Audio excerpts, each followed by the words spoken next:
Hello बच्चों, this is Dolly Sharma, your own chemistry ma'am, and आज हम कंटिन्यू करने वाले हैं lecture number 12 of chemical bonding. As usual जैसे हम पढ़ रहे थे वैसे हम इस चैप्टर को कंटिन्यू करेंगे। तो लास्ट क्लास में मैंने आपकी काफी शंकाओं का जवाब दे दिया है, आपके काफी डाउट्स का जवाब दे दिया है। और लास्ट क्लास और इस क्लास के जो डाउट्स होंगे वो मैं लाइव डाउट सेशन में लूंगी बेटा। एंड एक चीज जो मैं फिर से रिपीट कर दूं बेटा, चैट बॉक्स चेक कर लिया करो। अगर एक बच्चे ने, दो ने या तीन ने भी सेम डाउट भेज दिया है या कोई मिस्टेक है, सिली मिस्टेक है, तो उसे सब लोग मत लिखा करो बेटा, क्योंकि फिर डाउट्स मेरे को कलेक्ट करने में बहुत टाइम लगता है, ठीक है, और एक्सप्लेन करने में भी बहुत टाइम लग जाता है। तो जल्दी से स्टार्ट करते बेटा आज की क्लास। लास्ट क्लास में हमने सिर्फ रेजोनेंस पढ़ा था। जल्दी से अगर मैं रिवाइज करवा दूं तो resonance is all about delocalisation. कब कब होता है उसकी 5 मेजर कंडीशंस मैंने लिखवाई थी बेटा। अगर वो नहीं है तो रेजोनेंस कभी नहीं होगा। रेस्ट फिर हमने डिस्कस किया था कि रेजोनेटिंग स्ट्रक्चर्स किसी किसी की ड्रॉ की थी हमने, क्लियर, कैसे रेजोनेटिंग स्ट्रक्चर्स हम बनाते हैं ये हमने डिस्कस किया था। प्लस उसके बाद हमने बॉन्ड ऑर्डर पे बेस्ड कुछ क्वेश्चंस किए थे। Bond order is inversely proportional to bond length. Bond order calculate करने का फॉर्मूला था total number of bonds divided by total number of surrounding atoms, ठीक है। तो इस लेक्चर में हम मेजर वो पोर्शन कवर करने वाले हैं बेटा जो इस चैप्टर का बचा हुआ है। हमने चैप्टर की शुरुआत की थी बेटा। शुरुआत में हमने आपको बताया था 2 टाइप के फोर्स ऑफ अट्रैक्शन होते हैं, प्राइमरी, सेकेंडरी। प्राइमरी में 3 तरह के फोर्स ऑफ अट्रैक्शन थे, that is covalent ionic bond complete किया, कोवेलेंट कंप्लीट किया via completing VBT, MOT and VSEPR theory, and at last हमारे पास आया कोऑर्डिनेट बॉन्ड कंप्लीट किया। सेकेंडरी फोर्स ऑफ अट्रैक्शन में हमें सिर्फ हाइड्रोजन बॉन्डिंग को पढ़ना है, क्योंकि वंडरवॉल बॉन्ड आप already states of matter chapter में पढ़ चुके हो। क्लियर बेटा।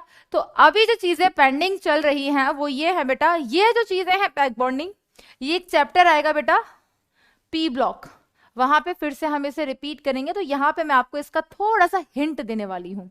नेक्स्ट बेटा, एक्सेप्शनल मॉलिक्यूल्स में आपको आज सारे लिखवा दूंगी, जो भी हाइब्रिडाइजेशन के हैं वो सारे एक्सेप्शनल मॉलिक्यूल्स हम डिस्कस कर लेंगे। प्लस बेटा आज हम कवर करने वाले हैं major portion, that is hydrogen bonding. Clear. Start करते हैं बेटा आज की क्लास। और हमारा पहला टॉपिक क्या है बेटा, हमारे टॉपिक का नाम ही क्या है, that is hydrogen bonding. Clear. तो मैं आपको सिंपल वर्ड्स में समझा देती हूं बेटा कि हाइड्रोजन बॉन्डिंग होती क्या है। क्लियर। क्या होती है से मेरा क्या मतलब है कि इसमें क्या होता है, कैसे होता है, वो सारी चीजें हम यहाँ पे फिर डिस्कस करेंगे। क्लियर। सबसे पहले समझो कि हाइड्रोजन बॉन्ड कहते किसे हैं। सुना आपने बहुत बार होगा, लेकिन आप हमेशा से कंफ्यूज होते रहते हो इस केस में कि हाइड्रोजन बॉन्ड होता क्या है। ठीक है, सुनना ध्यान से। वो हाइड्रोजन, क्या बोला बेटा मैंने, वो हाइड्रोजन जो डायरेक्टली अटैच है किसी इलेक्ट्रोनेगेटिव एटम से, अगर वो अट्रैक्ट होता है अदर इलेक्ट्रोनेगेटिव एटम से, अगर वो अट्रैक्ट होता है अदर इलेक्ट्रोनेगेटिव एटम से, तो उसे हम कहते हैं हाइड्रोजन बॉन्डिंग। सिंपल। वो हाइड्रोजन जो खुद डायरेक्टली अटैच है highly electronegative atoms, like fluorine हो गया, लाइक ऑक्सीजन हो गया, लाइक नाइट्रोजन हो गया, और वो अट्रैक्ट हो रहा है other electronegative atoms like nitrogen, oxygen and fluorine, उस तरह की बॉन्डिंग को हम क्या बोलते हैं बेटा, उस तरह की बॉन्डिंग को हम बोलते हैं हाइड्रोजन बॉन्डिंग। क्लियर। तो क्या लिखेंगे बेटा इसे, force of attraction between, force of attraction between hydrogen, between hydrogen which is directly attached with highly electronegative atom, highly electronegative atoms like fluorine, oxygen and nitrogen. Clear. तो वो force of attraction जो hydrogen कौन C hydrogen? जो कि खुद directly attach है एक highly electronegative atom like fluorine oxygen atom with other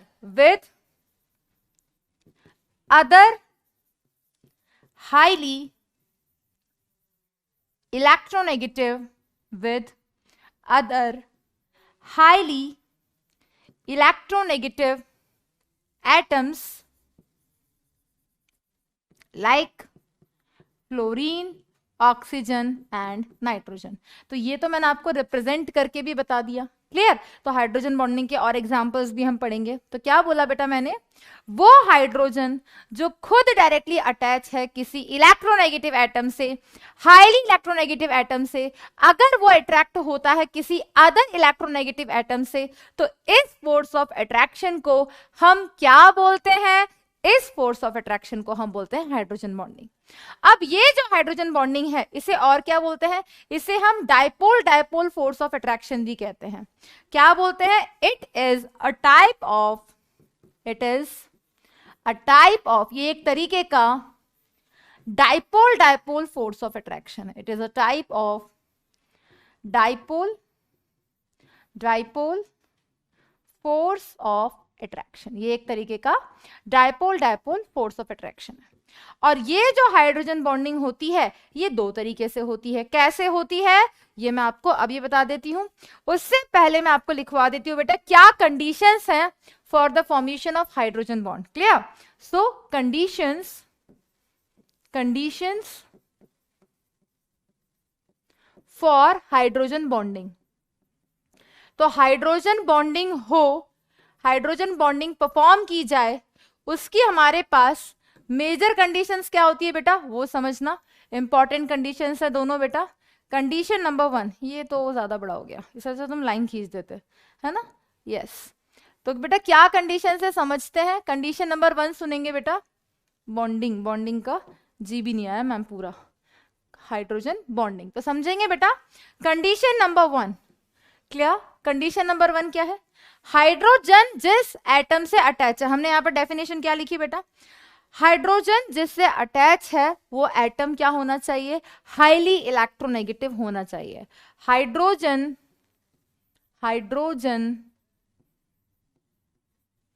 should be attached with highly electronegative atom. Hydrogen किससे अटैच होना चाहिए बेटा? Hydrogen should be directly attached with highly electronegative atom. Second की पॉइंट क्या है बेटा? हाइड्रोजन जिस एटम से अटैच है वो हाईली इलेक्ट्रोनेगेटिव तो होना ही चाहिए, साथ के साथ size of highly electronegative atom should be small. तभी बेटा क्लोरीन भी इलेक्ट्रोनेगेटिव होता है, बट वो इतने अच्छे से हाइड्रोजन बॉन्डिंग शो नहीं करता जितने अच्छे से फ्लोरीन, ऑक्सीजन और नाइट्रोजन करते हैं। ठीक है, तो अब मैं आपको समझाती हूँ बेटा टाइप्स ऑफ हाइड्रोजन बॉन्डिंग। बहुत ही सिंपल सा केस था। वो हाइड्रोजन जो खुद अटैच है किसी इलेक्ट्रोनेगेटिव एटम के साथ, मतलब खुद तो कमिटेड है बट फिर भी अट्रैक्ट हो रहा है अदर इलेक्ट्रोनेगेटिव एटम के साथ, उसे हम हाइड्रोजन बॉन्डिंग कहते हैं। तो मस्ट कंडीशन क्या है? वही वाला हाइड्रोजन जो खुद पहले किसी इलेक्ट्रोनेगेटिव एटम से अटैच हो, और वो इलेक्ट्रोनेगेटिव एटम फ्लोरीन, ऑक्सीजन और हाइड्रोजन हो सकते हैं, और वो अट्रैक्ट हो रहा है किसी अदर इलेक्ट्रोनेगेटिव एटम से, तो वो भी हाइड्रोजन किससे अट्रैक्ट हो सकता है? फ्लोरीन, ऑक्सीजन या नाइट्रोजन। क्लियर? तो अब मैं आपके साथ डिस्कस करती हूं बेटा टाइप्स ऑफ हाइड्रोजन बॉन्डिंग, और वो आपको एकदम क्लियर हो जाएगा जब हम डिस्कस करेंगे एग्जाम्पल्स के साथ और इनकी एप्लीकेशंस के साथ। तो हमारे पास हाइड्रोजन बॉन्डिंग के क्या टाइप्स हैं वो ध्यान से सुनेंगे, ध्यान से समझेंगे, एकदम क्लियर हो जाएगा बेटा। तो टाइप्स ऑफ हाइड्रोजन बॉन्डिंग दो प्रकार की होती हैं। कौन कौन सी होती है बेटा? एक होती है इंटरमॉलिक्यूलर। क्या बेटा? एक होती है इंटरमॉलिक्यूलर, और दूसरी कौन सी होती है बेटा? दूसरी होती है इंट्रामॉलिक्यूलर। कौन सी बेटा? इंट्रामॉलिक्यूलर। मॉलिक्यूलर। क्या होती है बेटा इंटरमॉलिक्यूलर? देखो बेटा, मान लो स्कूल के अंदर कंपटीशन हो रहा है, ठीक है, स्कूल के अंदर कंपटीशन हो रहा है, ठीक है, होते थे स्कूल के अंदर कंपटीशन। जब एक ही स्कूल के अंदर कंपटीशन हो रहा है तो उसे हम बोलते थे इंटर स्कूल कंपटीशन, और जब 2-3 स्कूल के बीच में कंपटीशन होता था तो उसे हम कहते थे इंट्रा स्कूल कंपटीशन। तो वही हाइड्रोजन बॉन्डिंग जो थी वही रहेगी। वो हाइड्रोजन जो खुद एक इलेक्ट्रोनेगेटिव एटम से अटैच है, अगर वो अट्रैक्ट हो अदर इलेक्ट्रोनेगेटिव एटम से, दैट इज हाइड्रोजन बॉन्डिंग। अगर वो हाइड्रोजन बॉन्डिंग दो सिमिलर या दो डिफरेंट मॉलिक्यूल्स के बीच में हो रही है तो वो क्या है, इंटर। और अगर वो विद इन द मॉलिक्यूल हो रही है तो वो है इंट्रा। यानी कि अगर कोई स्कूल में कंपटीशन होता था तो स्कूल के ही बच्चे पार्टिसिपेट करते थे तो इंट्रा स्कूल कंपटीशन, और 2-3 स्कूल 2-3 यूनिवर्सिटी के बीच में होता है तो क्या बोलते हैं, इंटर यूनिवर्सिटी मैच। ठीक है, तो intermolecular is all about hydrogen bonding. Hydrogen bonding takes place, hydrogen bonding takes place between two similar और डिफरेंट मॉलिक्यूल्स।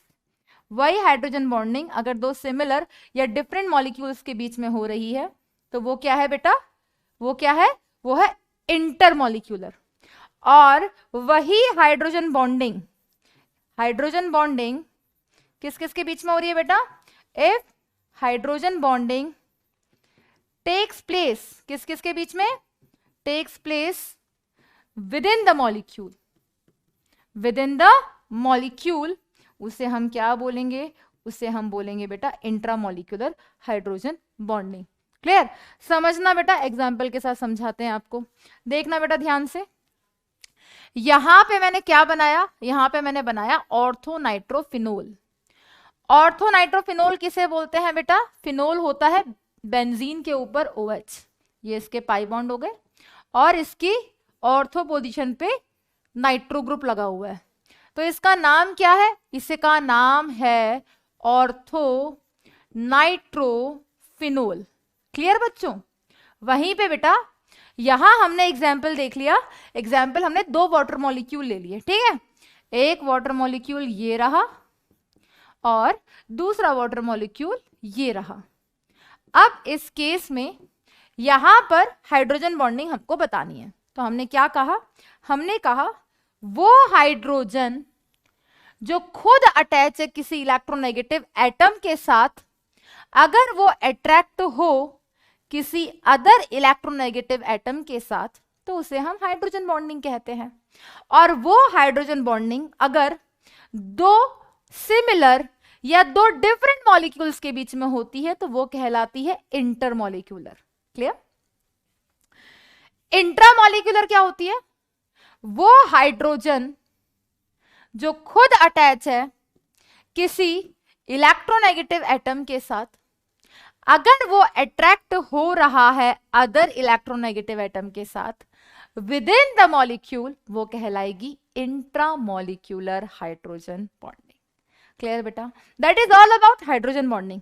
बट क्वेश्चन कहां से आता है, इनकी एप्लीकेशन से, क्योंकि बेटा हाइड्रोजन बॉन्डिंग जितनी ज्यादा होगी तो प्राइमरी बॉन्ड तो होते ही है स्ट्रॉन्ग, कोवेलेंट, आयनिक, कोऑर्डिनेट का तो डिस्कस कर चुके, लेकिन अगर हाइड्रोजन बॉन्डिंग भी होती है तो उसमें हमारे पास कुछ चीजों का ऑर्डर बदल जाता है। हाइड्रोजन बॉन्ड बनेगा तो एक तरीके की बॉन्डिंग हो रही है, तो बॉन्ड की स्ट्रेंथ ज्यादा है, तो उस बॉन्ड को तोड़ने के लिए टेम्परेचर ज्यादा देना पड़ेगा, तो कंपैरेटिवली मेल्टिंग पॉइंट और बॉइलिंग पॉइंट ज्यादा हो जाता है। क्लियर? विस्कोसिटी ज्यादा हो जाती है, वेपर प्रेशर कम हो जाता है, वो जल्दी बॉयल हो जाता है, जल्दी वेपराइज हो जाएगा अगर हाइड्रोजन बॉन्ड नहीं होगा। लेकिन अगर हाइड्रोजन बॉन्ड होगा तो उसका वेपर प्रेशर भी कंपैरेटिवली कम होगा। क्यों? क्योंकि वहां पर हाइड्रोजन बॉन्डिंग हो गई है मॉलिक्यूल्स के बीच में, और जब लोगों के बीच में बॉन्ड बन जाता है तो बॉन्ड को तोड़ने के लिए टाइम लगता है, तो मेल्टिंग पॉइंट ज्यादा होता है, बॉइलिंग पॉइंट ज्यादा होता है। एक बार रीड आउट कर लो बेटा जो लिखा हुआ है जल्दी से, फिर हम डिस्कस करते हैं एप्लीकेशंस।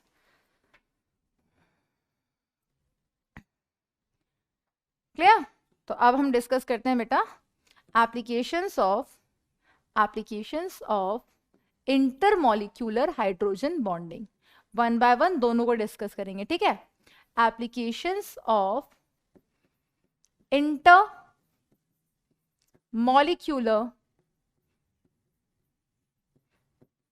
Hydrogen bonding. इंटरमॉलिक्यूलर यानी कि जब मॉलिक्यूल्स के बीच में होती है। तो इंटरमॉलिक्यूलर हाइड्रोजन बॉन्डिंग की एप्लीकेशंस में काफी सारी एप्लीकेशंस है बेटा। वाटर के बारे में तो आपने सुना ही है, वाटर तो हाइड्रोजन बॉन्ड शो करता ही है। तो बात करते हैं बेटा एप्लीकेशंस की। तो सबसे पहली बात बेटा, एक बात आप खुद बताना कि अगर हाइड्रोजन बॉन्डिंग हो रही है मॉलिक्यूल्स में, अगर मॉलिक्यूल्स में हाइड्रोजन बॉन्डिंग हो रही है तो मॉलिक्यूल्स ज्यादा से ज्यादा एसोसिएट होंगे, कलेक्ट होंगे, और एसोसिएशन जितना ज्यादा होगा उतना ज्यादा मॉलिक्यूल्स कलेक्ट होंगे, उतने ज्यादा हाइड्रोजन बॉन्ड बनेंगे। जितने ज्यादा हाइड्रोजन बॉन्ड बनेंगे मेल्टिंग पॉइंट उतना ज्यादा होगा, बॉइलिंग पॉइंट उतना ज्यादा होगा, क्योंकि उसको बॉईल करने के लिए उतना ज्यादा टेम्परेचर देना पड़ेगा। क्लियर? वॉलेटिलिटी क्या होता है बेटा? वॉलेटाइल नेचर का मतलब होता है वेपराइज हो जाना। वॉलेटिलिटी उतनी कम होगी। वेपर प्रेशर भी क्या होगा बेटा? क्या होगा?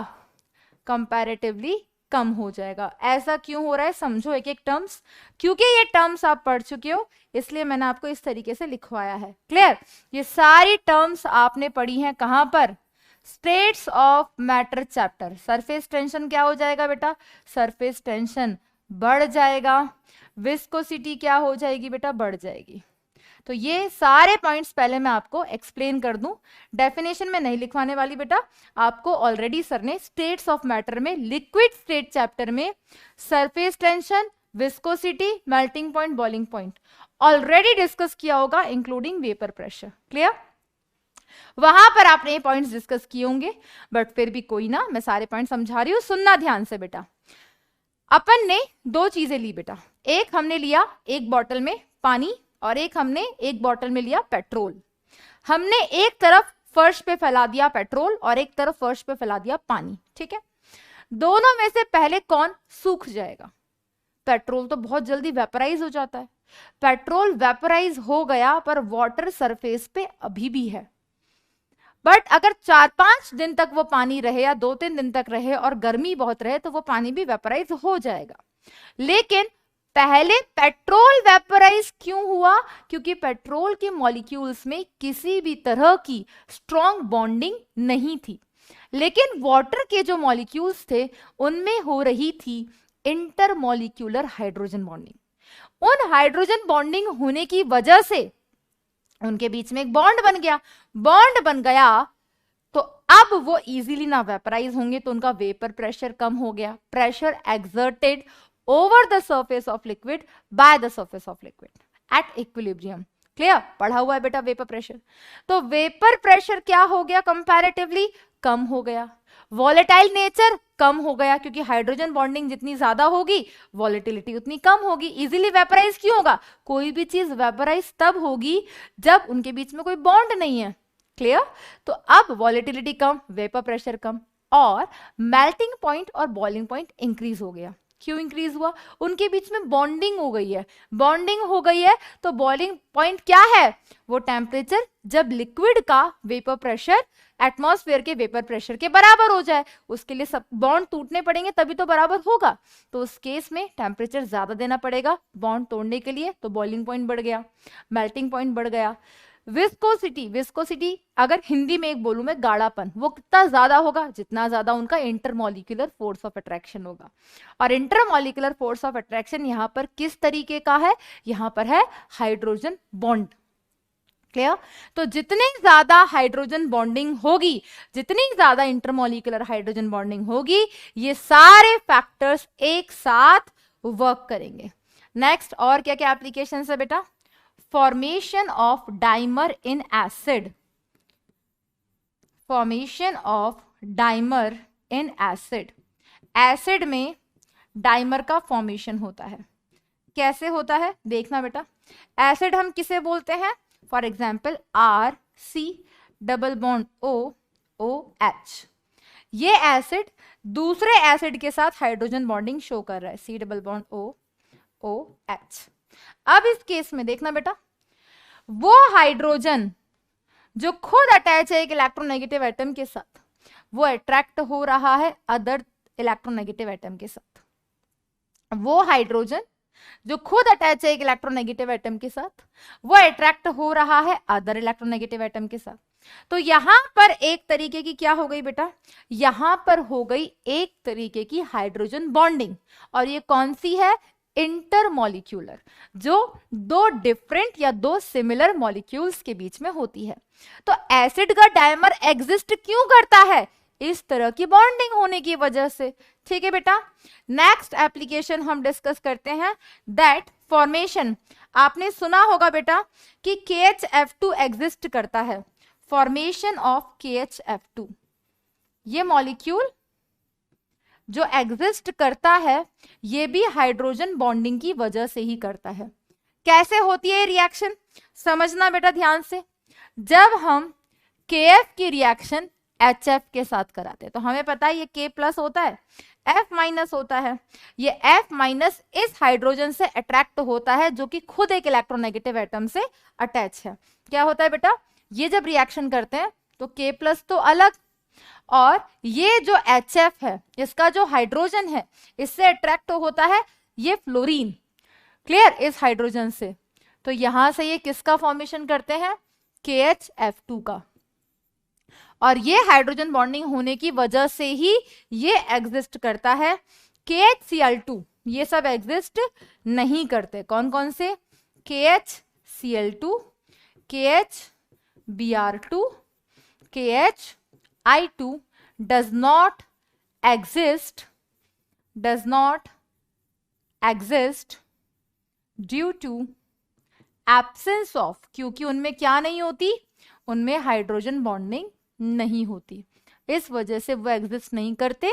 और KHF2 एग्जिस्ट करता है। ये पॉइंट ध्यान रखना बेटा, पूछा जाता है रीजनिंग में, सीधे सीधे क्वेश्चन आते हैं बेटा कि ये मॉलिक्यूल एग्जिस्ट करता है। अब रीजन क्या दोगे, रीजन तो तब दे पाओगे जब आपको पता होगा। क्लियर बेटा, तो एक बार रीड आउट कर लो, फिर हम नेक्स्ट और भी एप्लीकेशंस पढ़ते हैं। नेक्स्ट एप्लीकेशन है बेटा 4th number, alcohols are. Alcohols के बारे में सबको पता है, alcohols are highly miscible in water. Alcohols जो होती हैं वो वाटर में हाईली मिसिबल होती हैं। और ये हाईली मिसिबल क्यों होती है वाटर में, ड्यू टू हाइड्रोजन बॉन्डिंग। तो हमने क्या किया, एक अल्कोहलिक ग्रुप लिया, एक हमने ये ग्रुप लिया, ये हो गया हमारे पास वाटर। क्लियर, वाटर को हमने कहां बनाया, वाटर को हमने रिप्रेजेंट किया है अल्कोहल के साथ। क्लियर, और नेक्स्ट यहां पर इस तरीके से प्रेजेंट है। अब देखना बेटा, ये ग्रुप क्या है, अल्कोहलिक ग्रुप है। क्या है ये, अल्कोहलिक ग्रुप है, ये तो पता होगा सबको। ये क्या है बेटा, वाटर मॉलिक्यूल है, और ये भी क्या है बेटा, वाटर मॉलिक्यूल है।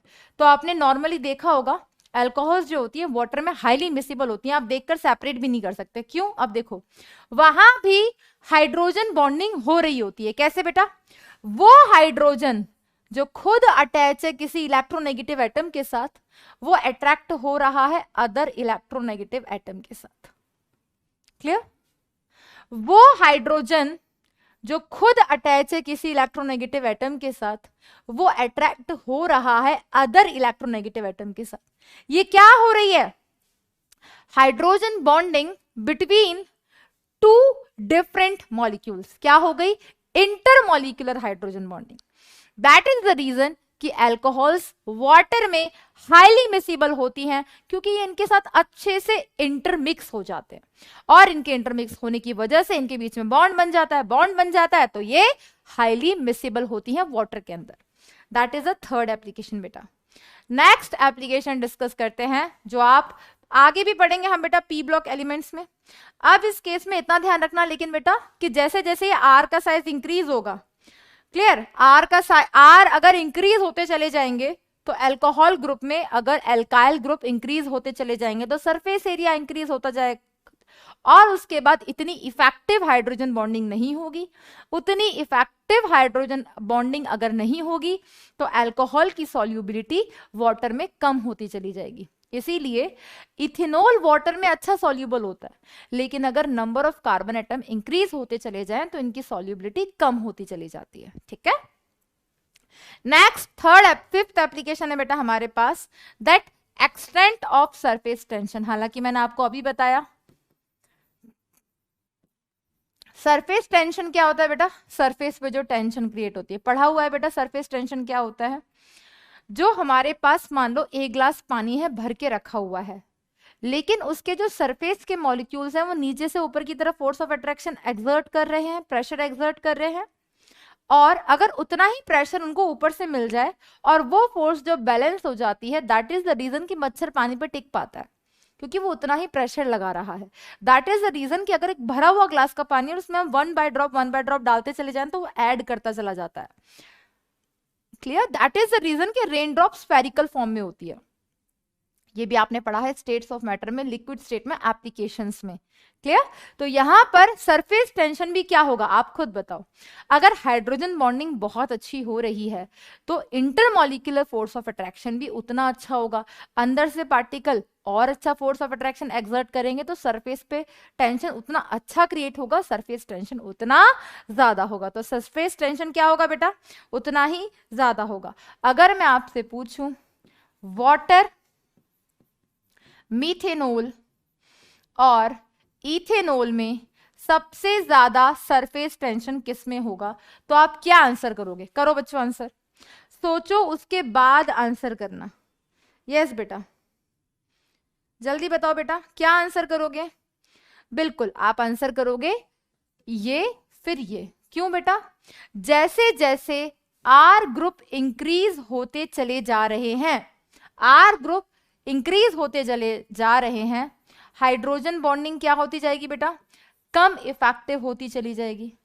और अगर हाइड्रोजन बॉन्डिंग कम इफेक्टिव होगी तो सरफेस टेंशन भी उतना कम होता चला जाएगा। क्लियर बेटा, ये ध्यान रखना।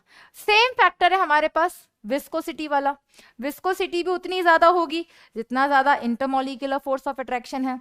तो बिल्कुल एक्सटेंट ऑफ विस्कोसिटी,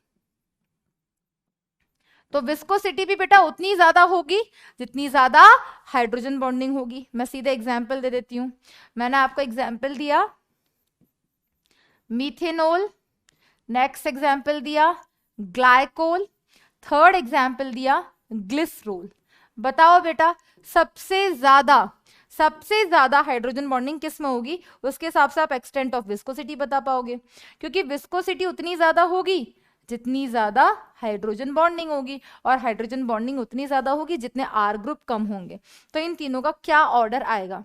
स्ट्रक्चर्स तो आपको पता ही होंगी बेटा, मीथेनॉल बोलते हैं CH3OH को, ग्लाइकोल बोलते हैं बेटा CH2OH को, और ग्लिसरॉल बोलते हैं CH2OH, CHOH एंड CH2OH। सोच समझ के आंसर करना बेटा। Number of OH group increase हुए हैं, और अगर number of OH group increase हुए हैं तो हाइड्रोजन बॉन्डिंग भी इंक्रीज होगी। Number of OH group increases, hydrogen bonding water के साथ उतनी ज्यादा होगी, जितनी ज्यादा हाइड्रोजन बॉन्डिंग होगी उतनी ज्यादा विस्कोसिटी होगी, उतना ज्यादा सरफेस टेंशन होगा। क्लियर बेटा? और क्या क्या फैक्टर्स है जो हम यहां से बता सकते हैं? नंबर 7 बेटा, स्ट्रेंथ ऑफ हाइड्रोजन बॉन्ड हम कैसे बता सकते हैं कि कौन सा हाइड्रोजन बॉन्डिंग सबसे स्ट्रॉन्ग है, क्योंकि हाइड्रोजन बॉन्डिंग तो हाइड्रोजन फ्लोरीन के साथ भी शो करता है, हाइड्रोजन ऑक्सीजन के साथ भी शो कर रहा है, और हाइड्रोजन नाइट्रोजन के साथ भी शो कर रहा है। तो वो कंपेयर करने के लिए बस एक चीज ध्यान रखना बेटा, सबसे ज्यादा स्ट्रेंथ ऑफ हाइड्रोजन बॉन्डिंग होती है जब हाइड्रोजन अट्रैक्ट होता है फ्लोरीन के साथ। उसके बाद स्ट्रॉन्ग हाइड्रोजन बॉन्डिंग होती है जब हाइड्रोजन अट्रैक्ट होता है ऑक्सीजन के साथ, और उससे ज्यादा हाइड्रोजन बॉन्डिंग स्ट्रॉन्ग होती है जब हाइड्रोजन बॉन्ड बना रहा होता है नाइट्रोजन के साथ। इन चीजों का ध्यान रखना है बेटा। सबसे ज्यादा HF उसके बाद HO और उसके बाद HN। ऐसा क्यों? ऐसा इसलिए होता है बेटा क्योंकि जितना ज्यादा हाईली इलेक्ट्रोनेगेटिव एटम होगा, हमें स्ट्रेंथ कंपेयर करनी है। अगर हमें स्ट्रेंथ कंपेयर करनी है तो हमें ये भी तो देखना पड़ेगा कि बॉन्ड कितना ज्यादा बन रहा है। अब इस केस में जितना ज्यादा इलेक्ट्रोनेगेटिव एटम से हाइड्रोजन अटैच होगा ऑलरेडी, उतनी ज्यादा हाइड्रोजन और फ्लोरीन के बीच में वो इलेक्ट्रॉन पेयर को खींच लेगा। जितनी ज्यादा इलेक्ट्रॉन पेयर खींच लेगा उस हाइड्रोजन पे उतना ज्यादा पार्शियल पॉजिटिव चार्ज आएगा। इलेक्ट्रॉन पेयर खींच लिया, और जितना ज्यादा पार्शियल पॉजिटिव चार्ज होने का मतलब है इलेक्ट्रॉन की डेफिशिएंसी और ज्यादा, और इलेक्ट्रॉन की डेफिशिएंसी जितनी ज्यादा होगी उतना ज्यादा वो अट्रैक्ट होगा अदर इलेक्ट्रोनेगेटिव एटम के प्रति। क्लियर? तो इसीलिए अगर strength of hydrogen bonding compare करनी हो तो वो इस तरीके से होती है। क्लियर? तो वो हाइड्रोजन तो खुद किससे अटैच होना चाहिए? Hydrogen should be directly attached with the highly electronegative atom that is like fluorine। क्योंकि जितना ज्यादा इलेक्ट्रोनेगेटिव एटम होगा उतना ज्यादा दोनों के बीच में चार्ज सेपरेशन होगा। क्लियर? तो मैं लिखवा देती हूं that high electronegative atom produces high electronegative atom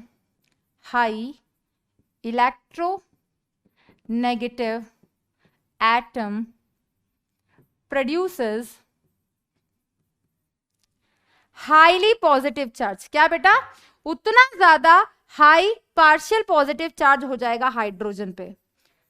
produces highly partial positive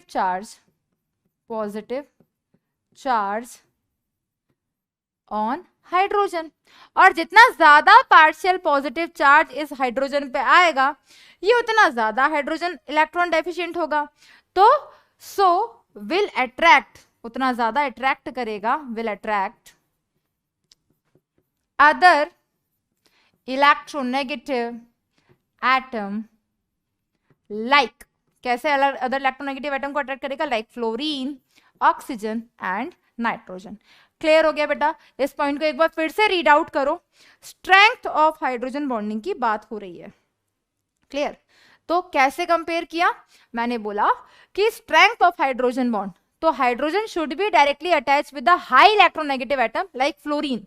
तो जितने हाईली इलेक्ट्रोनेगेटिव एटम से ये अटैच होगा, जितने हाई इलेक्ट्रोनेगेटिव एटम से ये अटैच होगा, उतना ज्यादा इस पे पार्शियल पॉजिटिव चार्ज आएगा और ये उतना ज्यादा अट्रैक्ट करेगा किसी अदर इलेक्ट्रोनेगेटिव एटम को अपनी तरफ। क्लियर? उसके बाद और कैसे स्ट्रेंथ कंपेयर कर सकते हैं?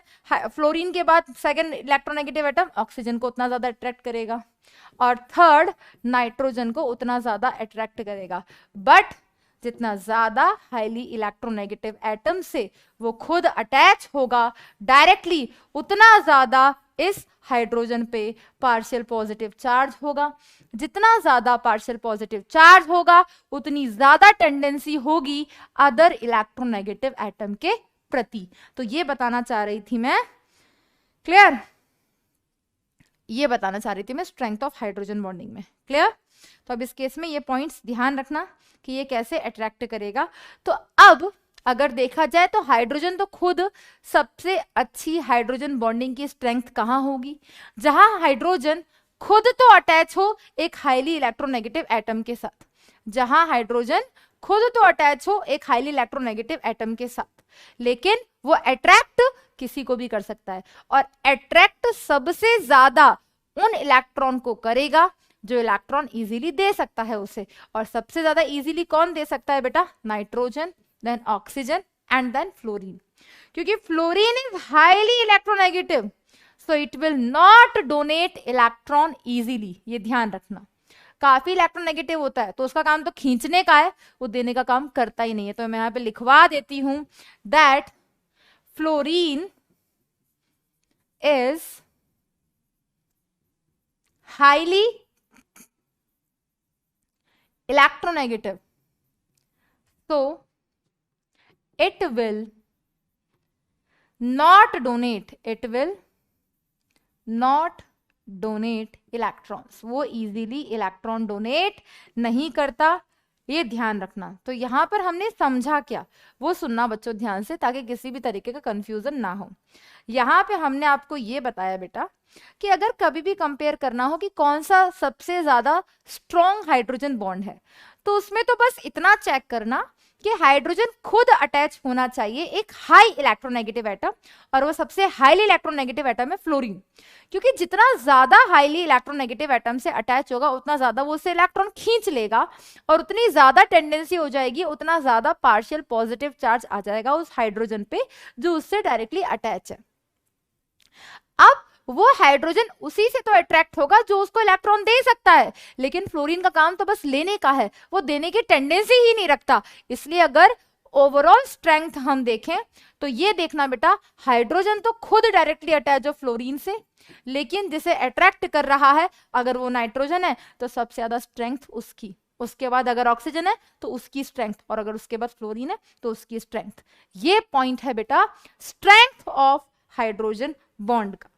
लेकिन आप अगर ये पूछो कि एक्सटेंट ऑफ हाइड्रोजन बॉन्ड कहां ज्यादा होंगे, 8th एप्लीकेशन बेटा, एक्सटेंट ऑफ हाइड्रोजन बॉन्ड का मतलब क्या है, एक्सटेंट ऑफ हाइड्रोजन बॉन्ड का मतलब यह है कितने ज्यादा हाइड्रोजन बॉन्ड बनाएगा। क्लियर? उससे पहले हम डिस्कस कर लेते हैं यहाँ पर कि बॉइलिंग पॉइंट और मेल्टिंग पॉइंट भी उतना ज्यादा होगा, तो बॉइलिंग पॉइंट भी ज्यादा होता है, मेल्टिंग पॉइंट भी ज्यादा होगा। तो एक्सटेंट ऑफ हाइड्रोजन बॉन्ड का मतलब यह है बेटा नंबर ऑफ हाइड्रोजन बॉन्ड कौन ज्यादा बनाएगा। ठीक है, तो स्ट्रेंथ का मतलब तो यह है कि इन तीनों में से स्ट्रेंथ किसकी ज्यादा होती है, और एक्सटेंट का मतलब यह होता है कि total number of hydrogen bond किसके ज्यादा होंगे। तो अब आप खुद बताओ, अगर मैं आपको दे दूं बेटा H2O, क्लियर, H2O, HF और अमोनिया, तो सबसे ज्यादा हाइड्रोजन बॉन्ड वाटर मॉलिक्यूल बनाता है। क्लियर? तो इसका मैं आपको लिखवा देती हूं, एक्सटेंट ऑफ हाइड्रोजन बॉन्ड में H2O ज्यादा बनाता है HF से। क्लियर? और अगर हमें बताना हो यहाँ पर मेल्टिंग पॉइंट और बॉइलिंग पॉइंट, तो क्योंकि ये तीनों हाइड्रोजन बॉन्डिंग करते हैं ना, तो इन तीनों के हाइड्रोजन बॉन्डेड वाले मॉलिक्यूल को हम कंसीडर कर रहे हैं। तो ऑक्सीजन बनाता है H2O, नाइट्रोजन बनाता है अमोनिया, फ्लोरीन बनाता है HF। तो अगर बॉइलिंग पॉइंट कंपेयर करें इसी प्रिंसिपल के बेस पर बेटा, तो बॉइलिंग पॉइंट तो सबसे ज्यादा होता है H2O का, फिर होता है HF का, और फिर होता है अमोनिया का। तीनों का आपस में अगर हम कंपेयर करें, और अगर हमें मेल्टिंग पॉइंट कंपेयर करना हो बेटा, ये एक्सपेरिमेंटल डाटा है, यहां पर हमने स्ट्रेंथ के बारे में बात की थी, और यहां पर हम बात करें एक्सटेंट के बारे में। क्लियर? तो यहां पर यह आ जाएगा H2O, then ammonia and then HF। Ma'am ये जो डेटा आप लेकर आए हो ये किस बेसिस पर आया है? ये डेटा आया है बेटा on the basis of strength of hydrogen bond and extent of hydrogen bond. Strength मतलब सबसे ज्यादा ताकतवर कौन बनाता है, सबसे ज्यादा स्ट्रॉन्ग हाइड्रोजन बॉन्डिंग कौन करता है, और एक्सटेंट मतलब हाइड्रोजन बॉन्ड बनाता कौन ज्यादा है। H2O में 4 हाइड्रोजन बॉन्ड बनते हैं, कैसे बनते हैं अभी मैं बना के बताऊंगी। ठीक है, तो दोनों को कंसीडर करते हुए ये हमारे पास इन 3 मॉलिक्यूल्स का मेल्टिंग पॉइंट और बॉइलिंग पॉइंट का ऑर्डर आता है। और भी एप्लीकेशंस डिस्कस करेंगे बेटा, ये नोट डाउन कर लो। जैसे कि मैंने एक्सटेंट ऑफ हाइड्रोजन बॉन्ड बताया, तो मैं यहां पे बताती हूँ बेटा, one water molecule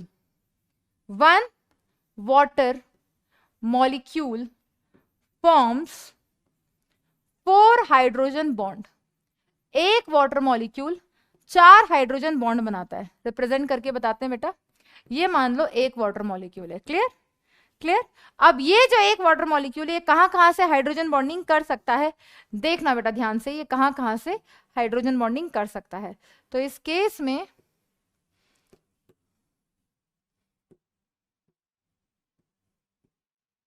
हाँ बेटा, ये ऑक्सीजन अदर 2 वाटर मॉलिक्यूल के साथ 2 हाइड्रोजन बॉन्ड बनाएगा इस तरीके से। अभी हम आइस की स्ट्रक्चर भी आपको बता देंगे।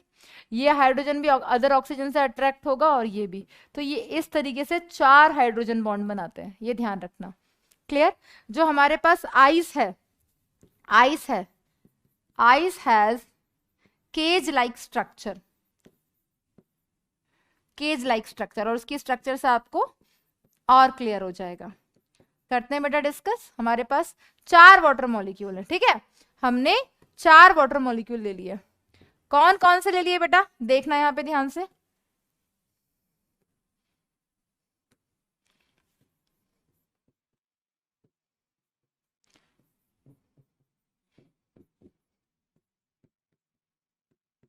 क्लियर, इस तरीके से आई की स्ट्रक्चर होती है, आइस की, ठीक है। अब देखना बेटा, क्या देखना है, वो हाइड्रोजन जो खुद अटैच है एक इलेक्ट्रोनेगेटिव एटम के साथ, अगर वो अट्रैक्ट होता है अदर इलेक्ट्रोनेगेटिव एटम के साथ, that is hydrogen bonding. Clear, वो हाइड्रोजन जो डायरेक्टली अटैच है किसी इलेक्ट्रोनेगेटिव एटम के साथ, अगर वो अट्रैक्ट होता है अदर इलेक्ट्रोनेगेटिव एटम के साथ, तो एक वाटर मॉलिक्यूल, एक ऑक्सीजन, 2 हाइड्रोजन बॉन्डिंग बनाता है, ठीक है। सेम उसी तरीके से बेटा ऊपर देखना कैसे, वो हाइड्रोजन जो खुद अटैच है किसी इलेक्ट्रोनेगेटिव एटम के साथ, वो अट्रैक्ट हो रहा है अदर इलेक्ट्रोनेगेटिव एटम के साथ। क्लियर, वो हाइड्रोजन जो खुद अटैच है एक इलेक्ट्रोनेगेटिव एटम के साथ, वो अट्रैक्ट हो रहा है अदर इलेक्ट्रोनेगेटिव एटम के साथ। तो ये क्या हो रहा है, ऊपर ये 2 वाटर मॉलिक्यूल और होंगे। क्लियर, इस तरीके से हाइड्रोजन बॉन्डिंग करते हैं और एक water molecule total 4 hydrogen bond बनाता है। तो आइस हमें कुछ इस तरीके से दिखाई देती है, इसकी केज लाइक स्ट्रक्चर होती है, and that is the reason that ice floats on water. Ice floats on water, ice पानी पे तैरती है, क्यों, क्योंकि उसकी डेंसिटी कम होती है पानी से। तो ice floats on water because density of ice is lesser than water। Density कम क्यों होती है बेटा आइस की, क्योंकि डेंसिटी बराबर होता है मास बाय वॉल्यूम। और अगर आप देखो तो आइस मॉलिक्यूल के ये जो 4 वाटर मॉलिक्यूल हैं, इनके बीच में स्पेस खाली है, ये स्पेस खाली है, इसे हम क्या बोलते हैं, वॉल्यूम ही तो है, स्पेस ऑक्यूपाइड। तो क्या होता है, इनिशियली जब हम टेम्परेचर इंक्रीज करते हैं तो क्या होता है, on increasing temperature ice float होने लगती है, और ये जो वॉल्यूम है ये ऑक्यूपाई होने लगता है। वॉल्यूम डिक्रीज होता है क्योंकि वॉल्यूम ऑक्यूपाई होता चला जा रहा है, जो खाली स्पेस है वो वॉल्यूम ऑक्यूपाई हो जाता है। तो इनिशियली तो आइस की डेंसिटी, वाटर की डेंसिटी इंक्रीज होती है टेम्परेचर इंक्रीज करने पर। On increasing temperature density increases and maximum density is at 4 degree Celsius, and after 4 degree Celsius क्या होता है, डेंसिटी डिक्रीज होती है। क्यों, क्योंकि फिर तो वॉल्यूम ऑक्यूपाई हो गया ना, इतना ज्यादा वॉल्यूम भी नहीं होता। तो ये जो 4 वाटर मॉलिक्यूल हमारे पास हैं, इसको थोड़ा ऊपर बना देते हैं, ये इसके साथ मिक्स क्यों हो रहा है, क्लियर, इसको थोड़ा ऊपर बना देते हैं। ये जो हमारे पास बेटा 4 वाटर मॉलिक्यूल हैं, इनके बीच में जो खाली स्पेस होता है, ये खाली स्पेस कहलाता है स्पेस ऑक्यूपाइड। और इनिशियली जब हम टेम्परेचर इंक्रीज करते हैं, टेम्परेचर इंक्रीज करने पर वो खाली स्पेस ऑक्यूपाई होता चला जाता है, क्योंकि हाइड्रोजन बॉन्ड टूटना शुरू कर देते हैं। हाइड्रोजन बॉन्ड टूटना शुरू करते हैं तो वो स्पेस ऑक्यूपाई हो जाता है, वो स्पेस ऑक्यूपाई हो जाता है तो मतलब वॉल्यूम डिक्रीज हो रहा है। वॉल्यूम डिक्रीज हो रहा है तो डेंसिटी इंक्रीज होगी, डेंसिटी बराबर मास बाय वॉल्यूम, और मैक्सिमम डेंसिटी वाटर की होती है 4 डिग्री सेल्सियस पर। उसके बाद फर्दर टेम्परेचर इंक्रीज करने पर डेंसिटी डिक्रीज होती है। क्लियर बेटा, ये इंपॉर्टेंट पॉइंट है, इसे ध्यान रखना। क्लियर, बिल्कुल पूछा जाता है। नेक्स्ट और क्या एप्लीकेशन है बेटा, high melting point and boiling point. ये हम डिस्कस कर चुके हैं कि मेल्टिंग पॉइंट और बॉइलिंग पॉइंट हाई हो जाता है due to intermolecular hydrogen bonding, and इसके रीजंस हमें ग्रुप 15, 16, 17 के हाइड्राइड्स में भी देखने को मिलेंगे। नेक्स्ट बेटा HF किस मूवमेंट में रहता है बेटा, ये पॉलीमर बना लेता है और एक जिगजैग पॉलीमर की फॉर्म में ये एग्जिस्ट करता है, एग्जिस्ट एज जिगजैग पॉलीमर। और उसका भी क्या रीजन है बेटा, उसका भी रीजन है हाइड्रोजन बॉन्डिंग, ये ध्यान रखना, ठीक है। तो वो हाइड्रोजन जो फ्लोरीन से अटैच है वो अट्रैक्ट हो रहा है अदर इलेक्ट्रोनेगेटिव एटम से, क्लियर बेटा, वो हाइड्रोजन अट्रैक्ट हो रहा है अदर इलेक्ट्रोनेगेटिव एटम से। इस तरीके से ये हाइड्रोजन बॉन्डिंग शो करता है, क्लियर। तो इस केस में HF hydrogen other electronegative atom, फिर HF अदर इलेक्ट्रोनेगेटिव एटम, फिर HF अदर इलेक्ट्रोनेगेटिव एटम, फिर HF अदर इलेक्ट्रोनेगेटिव एटम। इस तरीके से इनके अंदर क्या होती है बेटा, हाइड्रोजन बॉन्डिंग, और ये इस फॉर्म में एग्जिस्ट करता है, क्लियर। नेक्स्ट और भी एप्लीकेशन है बेटा जो हम पढ़ते हैं इंटरमॉलिक्यूलर हाइड्रोजन बॉन्डिंग में, जो हमारे पास ग्रुप 15, ग्रुप 16 और ग्रुप 17 के हाइड्राइड्स हैं। तो जैसे जैसे हम डाउन द ग्रुप जाते हैं, क्या क्या हाइड्राइड्स हैं बेटा हमारे पास, ग्रुप 15 की बात करते हैं तो कौन है बेटा, ammonia, PH3, ASH3, SBH3, BiH3, clear.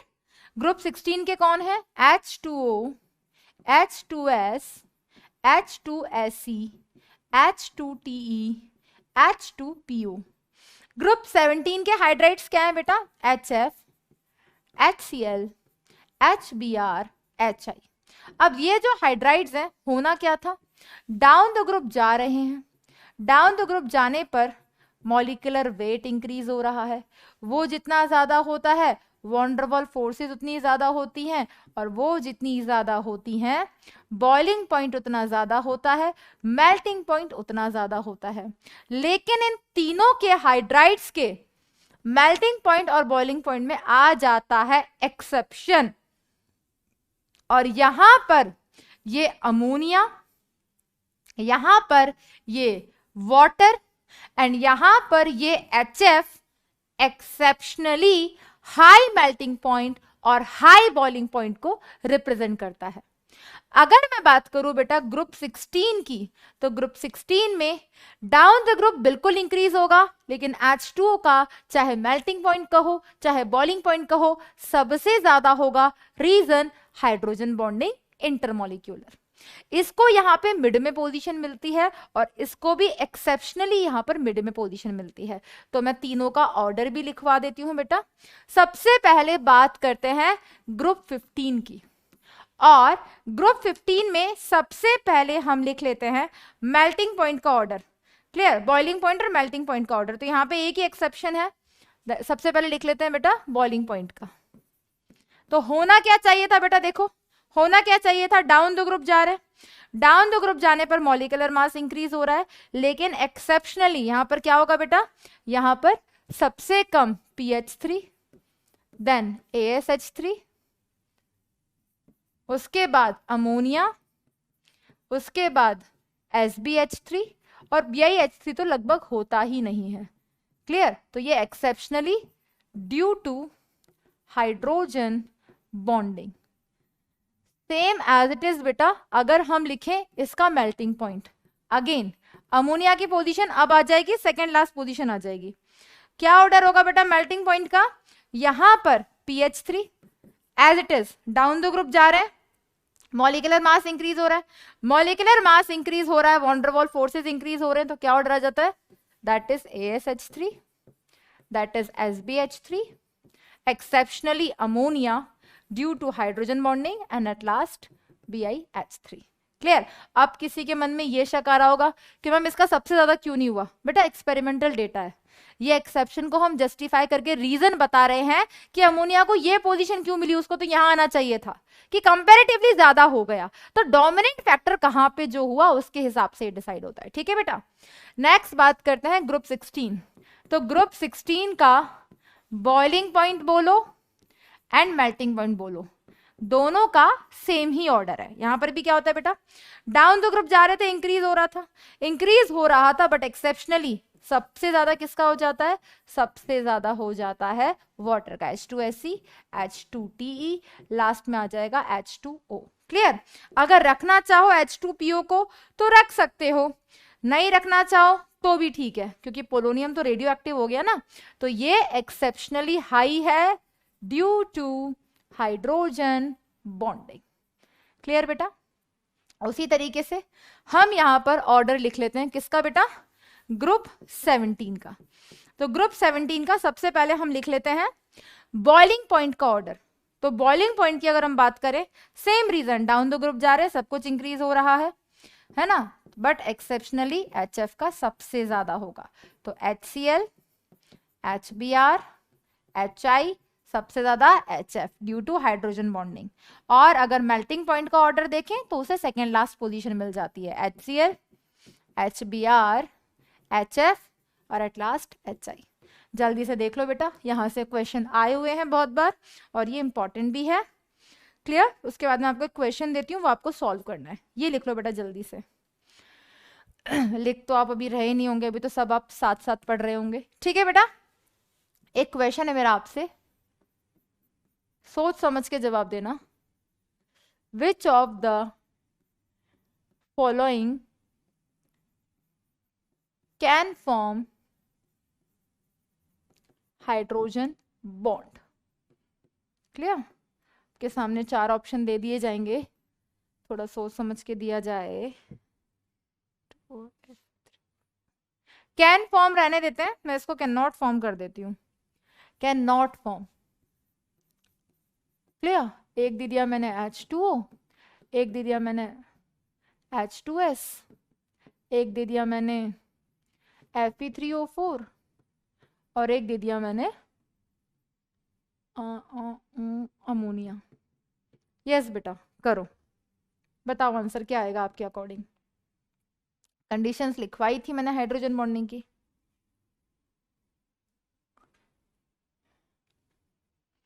जल्दी से बताओ बेटा क्या क्या आंसर आएगा।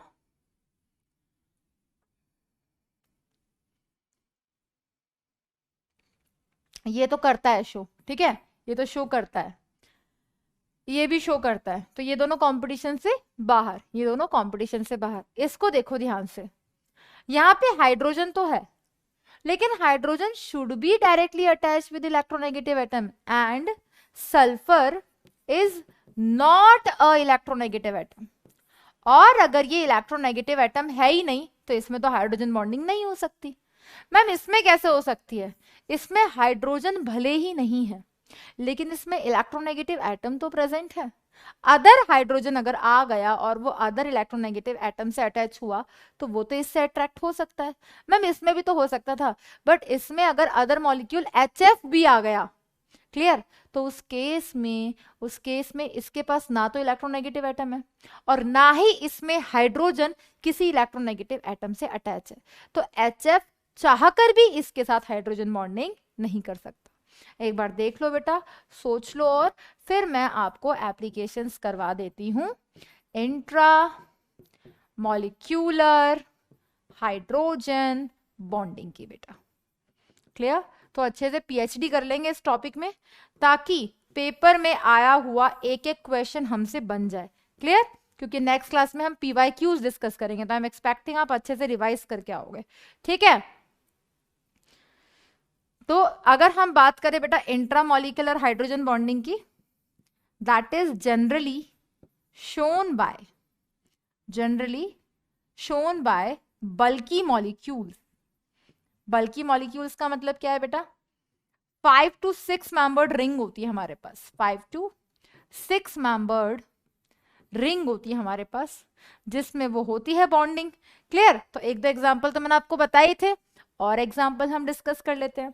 फॉर एग्जाम्पल बेटा, एग्जाम्पल देखना, सैलिसैल्डिहाइड। क्या होता है बेटा सैलिसैल्डिहाइड?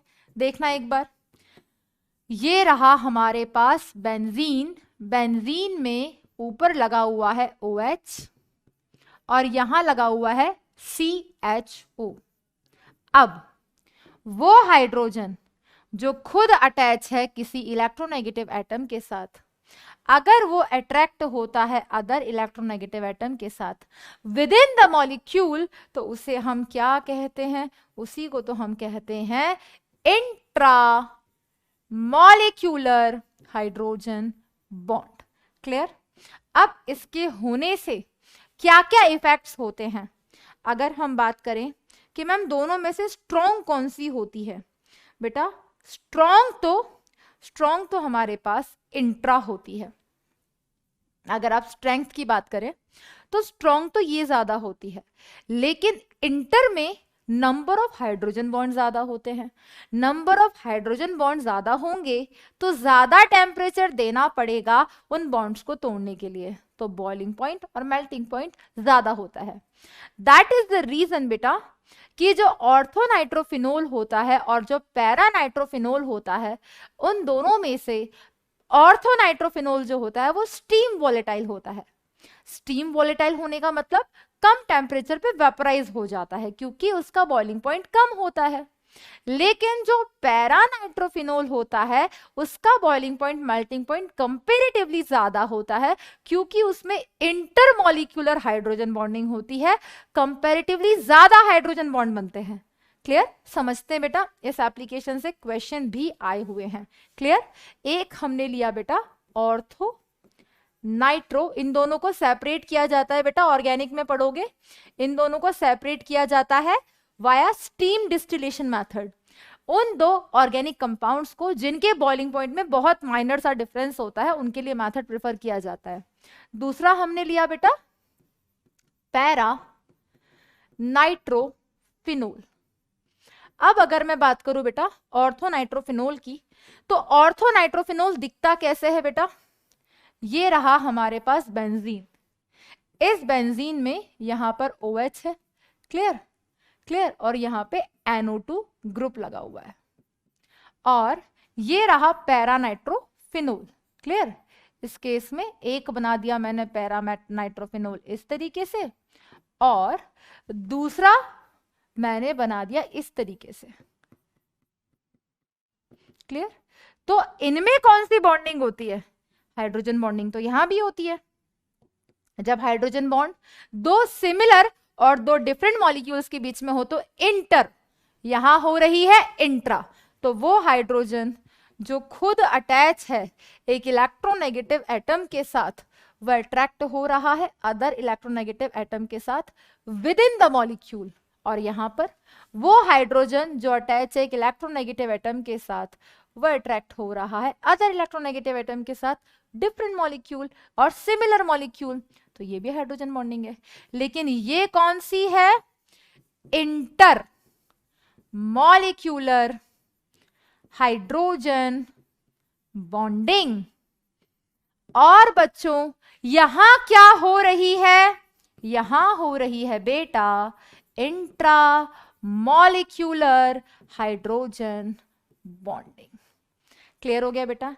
And that is the reason कि जो हमारे पास पैरानाइट्रोफिनोल होता है वो नॉन वोलेटाइल होता है।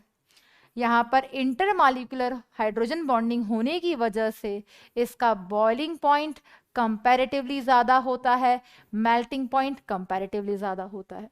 लेकिन ऑर्थोनाइट्रोफिनोल जो है वो स्टीम वॉलेटाइल होता है, वो वेपोराइज हो जाता है, उसका बॉइलिंग पॉइंट कंपैरेटिवली कम होता है, मेल्टिंग पॉइंट कंपैरेटिवली कम होता है due to intramolecular hydrogen bonding. और भी है बेटा, कुछ कंपाउंड्स एग्जिस्ट करते हैं लाइक ट्राइक्लोरो एसिटाल्डिहाइड, उसमें भी होती है हाइड्रोजन बॉन्डिंग। तो generally chlorine hydrogen bonding show नहीं करता, लेकिन कुछ मॉलिक्यूल्स ऐसे हैं जहां पर क्लोरीन भी हाइड्रोजन बॉन्डिंग शो करता है। तो that's all about hydrogen bonding बेटा। क्लियर? इसको खत्म किया हमने। अब हम डिस्कस कर लेते हैं बेटा कुछ exceptional molecules and their hybridisation. जब तक आप इसको देख लो बेटा एक बार अच्छे से।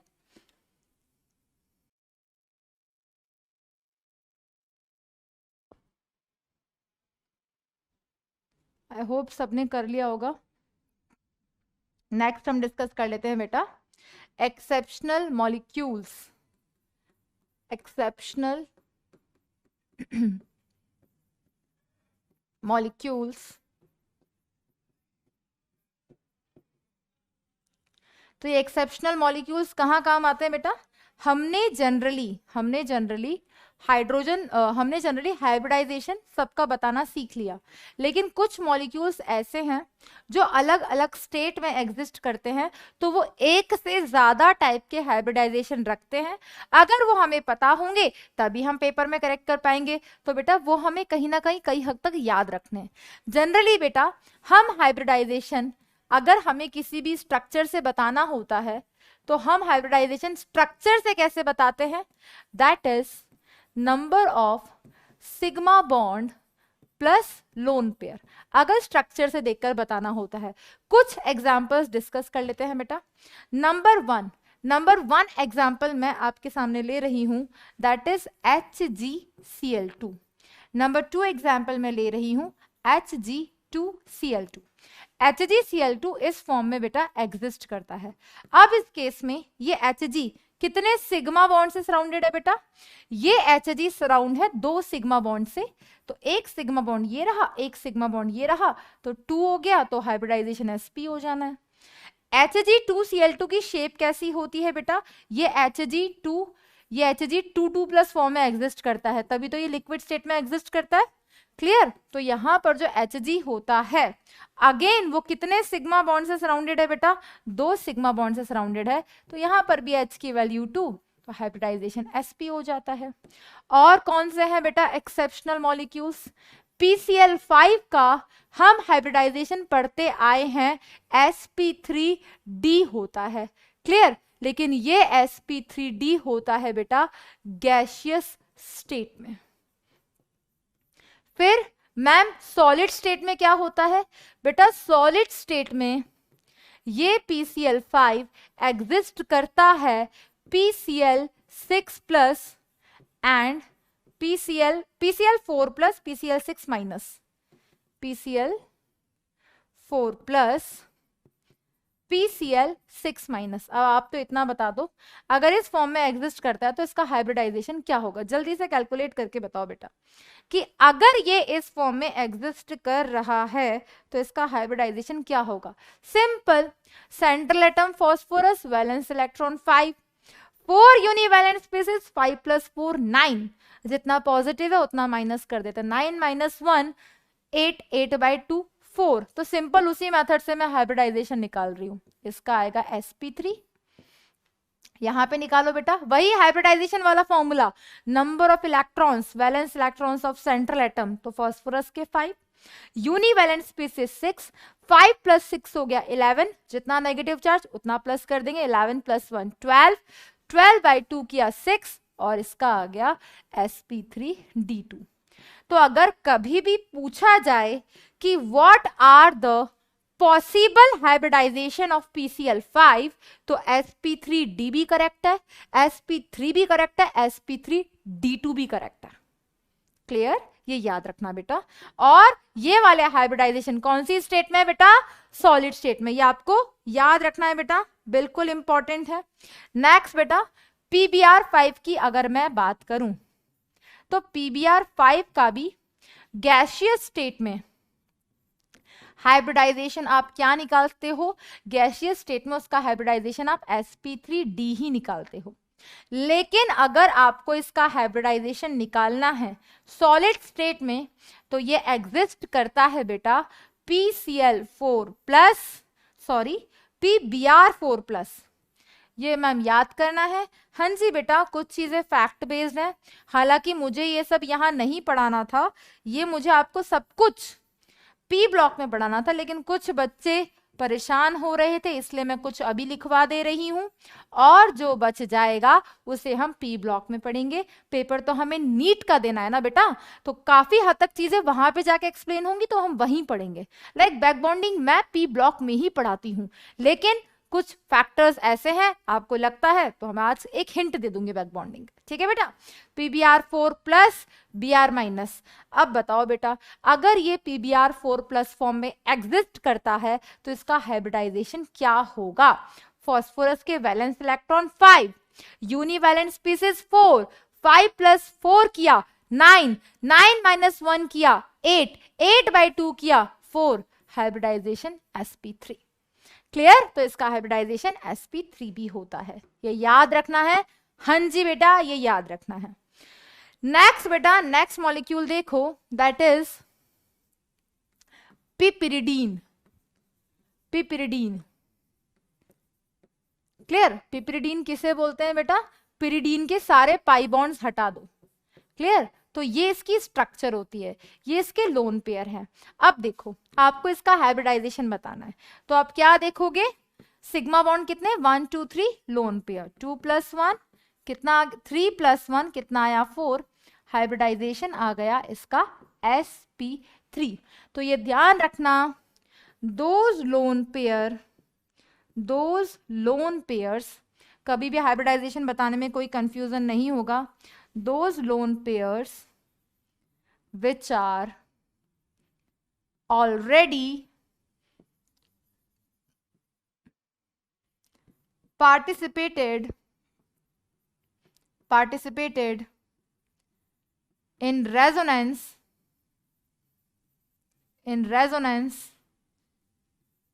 are not participating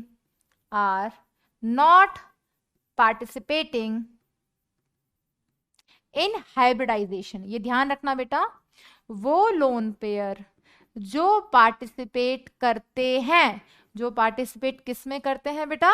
जो पार्टिसिपेट करते हैं रेजोनेंस में। रेजोनेंस में कौन पार्टिसिपेट करता है? वो लोन पेयर जो पाई बॉन्ड की ऑल्टरनेट पोजीशन में होगा। जो पाई बॉन्ड के बगल वाले एटम पे ही लोन पेयर होता है, वो होता है लोकलाइज्ड लोन पेयर, जो डिलोकलाइजेशन नहीं करता। एग्जाम्पल के साथ बता देती हूं बेटा, देखना ध्यान से। हम देखते हैं पायरोल। क्लियर? पायरोल की क्या स्ट्रक्चर होती है बेटा? इस तरीके से होता है हमारे पास पायरोल। क्लियर? तो यहाँ पे नाइट्रोजन पे लोन पेयर होता है। क्लियर? और यहाँ पे पाई बॉन्ड, यहाँ पे पाई बॉन्ड। वहीं पे बेटा पिरिडीन क्या होता है? पिरिडीन होता है इस तरीके से। अब मैंने आपको काम दिया, आप ना मुझे हाइब्रिडाइजेशन बता दो दोनों नाइट्रोजन की। एक बार जल्दी से सोचो, समझो, कैलकुलेट करो और मुझे पायरोल और पिरिडीन की नाइट्रोजन की हाइब्रिडाइजेशन बताओ जल्दी से। अब बताओ बच्चों, आपका क्या आंसर आया? तो आप क्या करोगे? आप ये देखोगे number of sigma bond plus lone pair. तो इसकी शेप क्या होती है बेटा? इसके यहाँ पर एक हाइड्रोजन भी प्रेजेंट होता है। क्लियर? अब इस केस में रुको इसको सही से बना देते हैं, नहीं तो आप कंफ्यूज हो जाओगे। ये रहा नाइट्रोजन, ये रहा हाइड्रोजन और ये रहा लोन पेयर। क्लियर? अब बेटा ये लोन पेयर जो है ये पाई बॉन्ड के साथ ऑल्टरनेट पोजीशन में है, कॉन्जुगेशन में है, मतलब ये लोन पेयर रेजोनेंस में पार्टिसिपेट करेगा और इस लोन पेयर को हम बोलेंगे, क्या बोलेंगे? Delocalised lone pair. और यहां पर जो लोन पेयर देख पा रहे हो, ये इस पाई बॉन्ड के साथ कॉन्जुगेशन में तो है, लेकिन ऐसा एटम के पास पाई बॉन्ड ऑलरेडी है। और जब जब किसी एटम के पास पाई बॉन्ड भी होता है, लोन पेयर भी होता है, तो वो क्या होता है? वो लोन पेयर हमारे पास होता है, क्योंकि वो लोन पेयर डीलोकलाइजेशन में पार्टिसिपेट नहीं करेगा, तो उस लोन पेयर को हम बोलेंगे लोकलाइज्ड लोन पेयर। क्यों नहीं करेगा? भाई एक एटम रेजोनेंस में उतने ही तो इलेक्ट्रॉन देगा जितने सब देते हैं। भाई ये तो बिजनेस है ना, पार्टनरशिप चल रही है, सब बराबर बराबर कंट्रीब्यूशन करेंगे। तो ये नाइट्रोजन अपने पाई बॉन्ड के साथ इन 2 इलेक्ट्रॉन को नहीं देगा, तो ये कहलाएंगे लोकलाइज्ड लोन पेयर। अब क्या कहा मैंने? वो लोन पेयर जो डीलोकलाइजेशन में पार्टिसिपेट करते हैं, वो हाइब्रिडाइजेशन में नहीं करते। तो अब एक बात बताओ, यहां पे हाइब्रिडाइजेशन का वैल्यू कितना आएगा? Number of sigma bond plus lone pair. Sigma bond कितने? 1 2 3। और ये लोन पेयर काउंट नहीं होने वाला, काहे? क्योंकि ये लोन पेयर डीलोकलाइज्ड है, ये पार्टिसिपेट करेगा रेजोनेंस में, तो यहां पर नहीं करेगा। और H की वैल्यू 3, तो हाइब्रिडाइजेशन sp2। क्लियर? यहां देखेंगे बेटा, यहाँ पे हाइब्रिडाइजेशन की वैल्यू, ये लोन पेयर लोकलाइज्ड है, जो रेजोनेंस में पार्टिसिपेट नहीं कर रहे बट हाइब्रिडाइजेशन में करेंगे, तो ये नाइट्रोजन कितने सिग्मा बॉन्ड से सराउंडेड है, 1 2 sigma bond, 1 lone pair, value आया 3, हाइब्रिडाइजेशन हुआ sp2। क्लियर है एकदम। तो यहां से दोनों एटम्स का हमारे पास हाइब्रिडाइजेशन आ गया। देखना सीख गए बेटा, ये एक पॉइंट मुझे आपको बताना था, नोट डाउन कर लेना इसे भी, ये भी इंपॉर्टेंट है।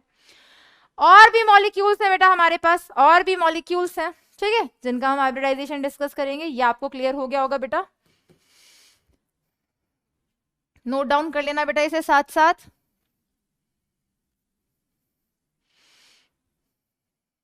नेक्स्ट बात करते हैं बेटा, और भी मॉलिक्यूल्स हैं, ये कितने हो गए, 6 7 8, दैट इज कार्बन सब ऑक्साइड। कार्बन सब ऑक्साइड बोलते हैं बेटा C3O2 को। क्या इसकी स्ट्रक्चर होती है बेटा, इसकी स्ट्रक्चर होती है O double bond C double bond C double bond C, C3O2 इसकी स्ट्रक्चर होती है। अब इस केस में ये कार्बन कितने सिग्मा बॉन्ड से सराउंडेड है, 2 सिग्मा बॉन्ड से सराउंडेड है, तो इसके n की वैल्यू 2 हो गई और हाइब्रिडाइजेशन हो गया sp। सिंपल कंसेप्ट हम वो यूज करेंगे, number of sigma bond plus lone pair. Next देखना बेटा, आपने बेरिलियम क्लोराइड का हाइब्रिडाइजेशन, 3 पॉसिबल हाइब्रिडाइजेशन होते हैं, sp भी होता है, sp2 भी होता है और sp3 भी होता है। सबसे पहले बात करते हैं सॉलिड स्टेट में ये कैसे एग्जिस्ट करता है। बेटा सॉलिड स्टेट में ये एग्जिस्ट करता है पॉलीमेरिक फॉर्म में। पॉलीमेरिक फॉर्म यानी कि पॉलीमर फॉर्म में एग्जिस्ट करता है। और ये कैसे एग्जिस्ट करता है बेटा, beryllium chlorine beryllium chlorine beryllium, इस तरीके से।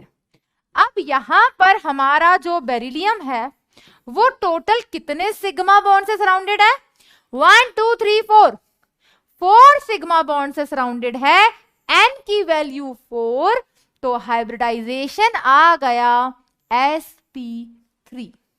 क्लियर है। जब हम इसे हीट करते हैं, ये सॉलिड स्टेट में एग्जिस्ट करता है पॉलीमर फॉर्म में, वहां इसका हाइब्रिडाइजेशन होता है sp3। जब हमने इसे हीट किया तो ये एग्जिस्ट करता है किस फॉर्म में बेटा, डाइमर फॉर्म में, इस तरीके से। क्लियर। जब हमने इसको हीट किया तो अब यहां पर इसका हाइब्रिडाइजेशन क्या होगा, बेरिलियम कितने बॉन्ड बना रहा है, 3, n की वैल्यू 3, तो हाइब्रिडाइजेशन हो गया sp2। और जब इसको फर्दर हीट किया जाता है अबव 1200 केल्विन टेम्परेचर, तो ये कैसे एग्जिस्ट करता है बेटा, तब ये एग्जिस्ट करता है मोनोमर फॉर्म में। और यहां पे number of sigma bond plus lone pair करें तो इसका हाइब्रिडाइजेशन क्या आ जाएगा बेटा, 2, और ये हो जाएगा sp। क्लियर है बेटा एकदम। ये पॉइंट्स भी आपको रिकॉल रखने हैं, ये हम वापस भी पढ़ेंगे जब हम p ब्लॉक एलिमेंट्स डिस्कस करेंगे। ये नोट डाउन कर लेना बेटा। क्लियर। ये सब कुछ इंपॉर्टेंट है बेटा, इनका पूछा जाता है। क्लियर। रेस्ट हम PYQs डिस्कस करेंगे तो आपको और अच्छे से समझ आ जाना है। क्लियर बेटा। ये कुछ एक्सेप्शनल मॉलिक्यूल्स थे। अब मैं थोड़ी सी बात कर देती हूं बैक बॉन्डिंग के बारे में। क्लियर। उससे पहले एक टाइप ऑफ क्वेश्चन, एक आपको ट्रिक मुझे बताना था कि कभी अगर पूछा जाए कि कोई पाई बॉन्ड बना भी है तो वो किसकी ओवरलैपिंग से बना है। तो वैसे तो हमने सिग्मा बॉन्ड की ओवरलैपिंग सीख ली थी कि कैसे हम देखते हैं आफ्टर VBT, लेकिन पाई बॉन्ड भी अगर देखना हो तो सीधा सीधा उसका ट्रिक बता देती हूं। ठीक है, तो मैं आपको बता रही हूं यहां पे, कैलकुलेट नंबर ऑफ p पाई और p पाई d पाई, और की जगह एंड कर देते हैं, इन फॉलोइंग मॉलिक्यूल्स। ठीक है, तो हमसे पूछा है इनमें कितने p पाई और कितने p पाई d पाई बॉन्ड है। पहला हमने लिया SO2। तो बेटा सबसे पहले तो आपको इनकी स्ट्रक्चर आनी चाहिए। आप स्ट्रक्चर बनाओगे तो इसकी स्ट्रक्चर होती है बेटा इस तरीके से, क्लियर, एक लोन पेयर होता है। अब इस केस में ये तो पता है कि 2 पाई बॉन्ड हैं, क्लियर। तो इसका सबसे पहले हाइब्रिडाइजेशन बताओ बेटा। Number of sigma bond plus lone pair, 2 sigma bond 1 lone pair, n की वैल्यू 3, हाइब्रिडाइजेशन आ गया sp2। और हमें पता है कि हाइब्रिड ऑर्बिटल्स क्या होते हैं, जो हाइब्रिडाइजेशन में पार्टिसिपेट करते हैं, और अनहाइब्रिड ऑर्बिटल्स क्या होते हैं बेटा, जो हाइब्रिडाइजेशन में पार्टिसिपेट नहीं करते। तो एक s और एक p ऑर्बिटल ऑफ सल्फर ने ऑलरेडी हाइब्रिडाइजेशन में पार्टिसिपेट कर लिया।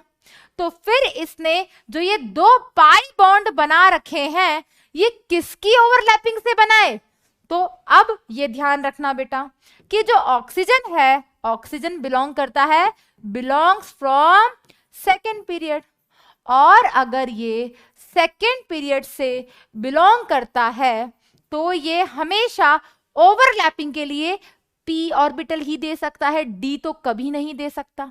क्या p ऑर्बिटल दे सकता है, d कभी नहीं दे सकता, क्योंकि इसके पास d ऑर्बिटल होता ही नहीं है। तो बिलोंग्स फ्रॉम सेकेंड पीरियड, तो ऑलवेज फॉर फॉर्मेशन, क्या लिख रही हूं, बिलोंग्स फ्रॉम सेकेंड पीरियड, ठीक है। तो no d orbital available, no d orbital available for overlapping, clear. इसके पास कोई d ऑर्बिटल अवेलेबल नहीं होता ओवरलैपिंग के लिए। अब इस केस में देखो बेटा, अब इस केस में मैं जो ट्रिक बताने वाली थी वो इतनी सी थी बेटा कि बस ये देख लेना कि सेकेंड पीरियड वाले तो पाई बॉन्ड के लिए हमेशा p ही देंगे, लेकिन अगर थर्ड पीरियड वाला है, जैसे सल्फर थर्ड पीरियड से बिलोंग करता है, तो इसके पास p भी है और d भी है। तो सबसे पहले ये पाई बॉन्ड के लिए p ऑर्बिटल देगा, और एक पाई अगर p ऑर्बिटल ऑक्यूपाई हो गया तो उसके बाद ये d ऑर्बिटल देगा। तो सबसे पहले चेकआउट कर लो हाइब्रिडाइजेशन। इस हाइब्रिडाइजेशन से ये पता चला कि इस सल्फर के पास एक p ऑर्बिटल बचा है। और बेटा पाई बॉन्ड किस किस की ओवरलैपिंग से बन सकता है, p की ओवरलैपिंग से बन सकता है, क्लियर, p और d की ओवरलैपिंग से बन सकता है, और d की ओवरलैपिंग से बन सकता है। ये वो चीजें बेटा जो ऑलरेडी डिस्कस्ड है, क्लियर। तो p ओवरलैपिंग से बन सकता है, pd ओवरलैपिंग से बन सकता है, ये तो हमारे सिलेबस में ही नहीं है, क्लियर। तो कोई भी एटम अपना कौन सा ऑर्बिटल दे रहा है इस साइड वाइज ओवरलैपिंग के लिए, पाई बॉन्ड बनाने के लिए, कैसे पता चलेगा, जब आपके पास सराउंडिंग एटम सेकेंड पीरियड का होगा तो वो तो अपना p ऑर्बिटल ही देगा, लेकिन जो आपका सेंट्रल एटम है अगर वो बिलोंग करता है थर्ड पीरियड से तो वो अपना d ऑर्बिटल भी दे सकता है, लेकिन d ऑर्बिटल रिक्वायरमेंट के अनुसार देगा। फॉर एग्जाम्पल इसका हाइब्रिडाइजेशन sp2 आया तो ये अपना कौन सा ऑर्बिटल दे रहा है इन दोनों पाई बॉन्ड के लिए, कौन सा ऑर्बिटल दे रहा है बेटा, इस वाले पाई बॉन्ड के लिए इसने एक p दे दिया, क्योंकि इसके पास एक p खाली था, ये तो p ही देगा, तो यहां पर ये p पाई बॉन्ड कहलाएगा। और यहां पर जो पाई बॉन्ड बनाए, अब इस सल्फर के पास p नहीं बचा तो ये अपना क्या देगा, d देगा। ऑक्सीजन तो हमेशा अपना p ही देगा, तो ये होगा p पाई d पाई। तो इसमें कितने p पाई d पाई हैं और कितने p पाई हैं, जब ये देखना हो बस इतना देखना कि सेंट्रल एटम का हाइब्रिडाइजेशन क्या है वो आपको निकालना आता है। जैसे ही हाइब्रिडाइजेशन निकालोगे पता चल जाएगा कि ये कितने p ऑर्बिटल दे सकता है पाई बॉन्ड की ओवरलैपिंग के लिए, क्योंकि p नहीं होंगे तो d ही देगा, लेकिन सेकेंड पीरियड वाला हमेशा p ऑर्बिटल देगा क्योंकि उसके पास d होता ही नहीं है। नेक्स्ट एग्जाम्पल करते हैं बेटा और क्लियर हो जाएगा। SO3 किस तरीके से होता है बेटा, S double bond O double bond O double bond O। अब इस केस में जो यहां पर सल्फर है, इस सल्फर का हाइब्रिडाइजेशन क्या है बेटा, ध्यान से देखो और बताओ। 3 सिग्मा बॉन्ड है, हाइब्रिडाइजेशन क्या हो जाएगा बेटा, 3 सिग्मा बॉन्ड है, लोन पेयर 0 है, तो इसका हाइब्रिडाइजेशन हो गया sp2। अगर इसका हाइब्रिडाइजेशन sp2 है तो इस केस में इस सल्फर के पास इसने 3 पाई बॉन्ड बना रखे हैं, तो ऑक्सीजन तो अपना पी ही देगा, लेकिन सल्फर, क्योंकि अब इसके पास हाइब्रिड तो 2 है, एक अनहाइब्रिड पी ऑर्बिटल है, और अनहाइब्रिड पी ऑर्बिटल के ओवरलैपिंग से ही पाई बॉन्ड बनता है। क्लियर? तो यहां पर कौन कौन सी ओवरलैपिंग हुई है बेटा? फर्स्ट पाई बॉन्ड के लिए कौन सी ओवरलैपिंग मानी हमने? ये फर्स्ट पाई बॉन्ड, ये सेकंड पाई बॉन्ड, ये थर्ड पाई बॉन्ड। तो फर्स्ट पाई बॉन्ड के लिए इसने अपना पी ऑर्बिटल दिया, और ये तो अपना पी ही देगा। क्लियर? सेकंड पाई बॉन्ड के लिए, सेकंड पाई बॉन्ड के लिए इसने अपना क्या दिया बेटा? सल्फर डी ही दे सकता है, तो ये हो गया डी, और इसका हो गया पी, तो डी पाई पी पाई या पी पाई डी पाई। और थर्ड पाई बॉन्ड के लिए ऑब्वियसली इसके पास पी तो बचा ही नहीं है, क्योंकि पी इसके पास एक ही था अनहाइब्रिड। ठीक है, तो ये अपना क्या देगा? डी देगा। तो इसमें 2 डी पाई पी पाई है और एक पी पाई है। तो सीधा हाइब्रिडाइजेशन देखकर बता सकते हो। तीसरा एग्जांपल हिंट के लिए दे देती हूं, चाहो तो ओवरलैपिंग करा के देख लेना, जैसे बीबीटी में किया था, आराम से समझ में आ जाएगा। SO3, अब इस केस में SO3 हो गया। नेक्स्ट PO4 3-, तो सिग्मा को तो हम अच्छे से डिस्कस कर चुके हैं, हम पाई की ओवरलैपिंग कैसे पता करेंगे वो मैं आपको बता रही हूं। ठीक है, अब यहाँ पे एक ही पाई बॉन्ड है, और वो एक पाई बॉन्ड के लिए फास्फोरस और ऑक्सीजन ने अपना कौन सा अनहाइब्रिड पी ऑर्बिटल दिया है, कैसे पता चलेगा? हाइब्रिडाइजेशन देख लो। तो फास्फोरस कितने सिग्मा बॉन्ड से सराउंडेड है? 1 2 3 4 सिग्मा बॉन्ड से सराउंडेड है। हाइब्रिडाइजेशन sp3, मतलब फास्फोरस के पास एक भी पी ऑर्बिटल नहीं है ओवरलैपिंग के लिए। और अगर फास्फोरस के पास एक भी पी ऑर्बिटल अवेलेबल नहीं है, किसके लिए? ओवरलैपिंग के लिए, तो ये क्या करेगा? ये क्या देगा? अपना डी ऑर्बिटल देगा। तो यहां जो एक ही पाई बॉन्ड है, उस पाई बॉन्ड के लिए फास्फोरस ने अपना क्या दिया होगा? डी ऑर्बिटल, और ऑक्सीजन सेकेंड पीरियड का है, पी ही दे सकता है, तो वहां पर पी पाई डी पाई ओवरलैपिंग हुई है। अगर आप चाहते हो कि मैम आप इसको ओवरलैपिंग करवा के दिखाओ, वो भी बता देंगे। एक बार वीबीटी रिकॉल करके आना, इनमें से कोई भी एक एग्जांपल मैं ड्रॉ करके भी बता दूंगी, बट मैं चाहती हूँ आप खुद लिखो। जो मैंने करवाया था ना ग्राउंड स्टेट, एक्साइटेड स्टेट, तो बस आपको मैच करना है कि कौन से अनहाइब्रिड ऑर्बिटल ने ओवरलैपिंग की है। ट्रिक मैंने आपको बता ही दिया। ठीक है, और last but not the least जो चीज मुझे आपको पढ़ानी थी वो है बैक बॉन्डिंग। लेकिन बैक बॉन्डिंग के लिए मैं आपको पहले ही बोल दूं, इसे हम पी ब्लॉक में ज्यादा अच्छे से कवर करेंगे। क्लियर? या ऐसा करते हैं, टाइम क्या हो रहा है अभी? 1 और 23 मिनट्स का लेक्चर हुआ है ना। ठीक है, बैक बॉन्डिंग थोड़ा सा पढ़ा देते हैं, रेस्ट जब PYQs कराएंगे तो उसमें हम इसके क्वेश्चंस इंक्लूड करेंगे। ठीक है, क्योंकि 2-3 जगह बैक बॉन्डिंग यूज होता ही होता है। एक बार आप इसे देखो बेटा ध्यान से, फिर मैं आपको बताती हूँ कि बैक बॉन्डिंग एग्जैक्टली होती क्या है। एक एग्जांपल लूंगी, बस उसी से समझा दूंगी। बेटा एक बोरोन है, BF3 कैसे एग्जिस्ट करता है? इस तरीके से एग्जिस्ट करता है। क्लियर? कोई शक यहां तक नहीं? निकाल सकते हो हाइब्रिडाइजेशन शेप, सब निकाल सकते हो। अब बेटा बोरोन का एटॉमिक नंबर 5 होता है, electronic configuration 1s2 2s2 2p1। Fluorine का एटॉमिक नंबर कितना होता है? 9, electronic configuration 1s2 2s2 2p5। अब हमें इनर इलेक्ट्रॉन से तो कोई मतलब ही नहीं होता, हमें आउटर इलेक्ट्रॉन से मतलब होता है। ये हो गया इसका 2s2 और ये हो गया इसका 2p5, 1 2 3 4 5। यहां पर भी ये हो गए 2 इलेक्ट्रॉन्स और ये हो गया 2p का 1 इलेक्ट्रॉन। अब ओवरलैपिंग हो गई, बॉन्ड बन गया, लेकिन इस फ्लोरीन के पास क्या है? 3-3 लोन पेयर है। बिल्कुल है, एक बॉन्ड तो इसने बना ही रखा है। और जैसा आप बोरोन को देख पा रहे हो, और बोरोन के पास क्या प्रेजेंट है? बोरोन के पास प्रेजेंट है vacant p orbital, vacant p orbital. तो क्या होता है बेटा? ये तो आपने सीखा ही था कि जब कोई एक एटम अपने दोनों इलेक्ट्रॉन पेयर को देता है सामने वाले को और उनके बीच में बॉन्ड बन जाता है, परमानेंट बॉन्ड बन जाता है, उसे हम कहते हैं कोऑर्डिनेट बॉन्ड। लेकिन कभी ऐसा सिनेरियो हो कि जो आपका सेंट्रल एटम है उसके पास वेकेंट p ऑर्बिटल अवेलेबल हो, ये इसके वेकेंट p ऑर्बिटल, और सराउंडिंग एटम के पास एक्स्ट्रा इलेक्ट्रॉन पेयर हो या नॉन बॉन्डिंग इलेक्ट्रॉन्स हो। तो ये जो नॉन बॉन्डिंग इलेक्ट्रॉन्स होते हैं, ये जो सराउंडिंग एटम्स होते हैं, ये इस सेंट्रल एटम के वेकेंट p ऑर्बिटल में इलेक्ट्रॉन देने की टेंडेंसी दिखाते हैं। और जब ये इलेक्ट्रॉन्स देने की टेंडेंसी दिखाते हैं तो वहां पर क्या होता है, ये अगर इसको इलेक्ट्रॉन पेयर दे देगा तो फ्लोरीन और बोरोन के बीच में क्या आ जाएगा, क्या आ जाएगा बेटा, पार्शियल डबल बॉन्ड कैरेक्टर आ जाएगा। क्लियर? तो पहला पॉइंट मेरा जो ध्यान से सुनना था वो ये था बेटा कि central atom, surrounding atom, central atom donor होता था, कोई एक्सेप्टर होता था, कभी सराउंडिंग एक्सेप्टर होगा, सेंट्रल डोनर होगा। तो हमारे अगर सेंट्रल एटम के पास वेकेंट p ऑर्बिटल अवेलेबल है और सराउंडिंग एटम के पास लोन पेयर की फॉर्म में non bonding electron, lone pair electron available है, तो वो क्या करते हैं, वो टेंडेंसी शो करते हैं सराउंडिंग एटम सेंट्रल एटम को इलेक्ट्रॉन पेयर दे देता है।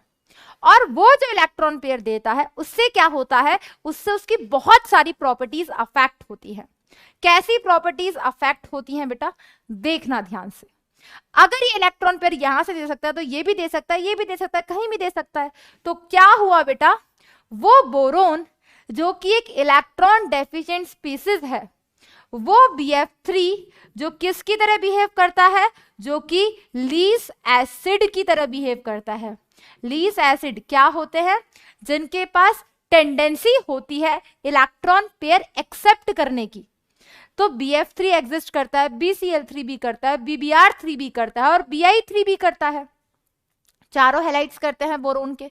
तो इस केस में सबसे अच्छी ओवरलैपिंग, सबसे अच्छी बैक बॉन्डिंग कहां होगी, जितना इन दोनों एटम्स का साइज सेम होगा। बोरोन भी सेकेंड पीरियड से, फ्लोरीन भी सेकेंड पीरियड से, तो सबसे अच्छी बैक बॉन्डिंग BF3 में होगी। लोन पेयर तो क्लोरीन में भी है, BCl3 में भी है, BBr3 में भी है, Bi3 में है। तो अच्छी बैक बॉन्डिंग कहां होगी बेटा, जहां पर साइज डिफरेंस कम होगा।